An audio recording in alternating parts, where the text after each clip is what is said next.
अध्यक्ष महोदय, मी राज्यपालांच्या अभिभाषणावर बोलण्यासाठी उभा आहे।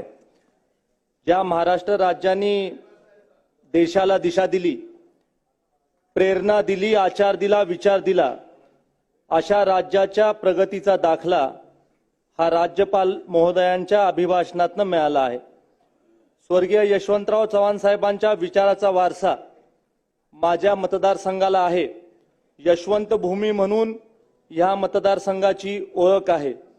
या मतदारसंघाची संस्कृती जपण्याची जबाबदारी मतदार बांधवांनी माझ्यावर सोपवलेली आहे। स्वर्गीय यशवंतराव चव्हाण साहेब म्हणायचे, गावामध्ये शिरून मोठ्या मोठ्या हवेल्या पाहिल्या तरी त्या गावची वेस विसरायची नसते। ही कृतज्ञता मला परिस्थितीने शिकवलेली आहे। आदरणीय अध्यक्ष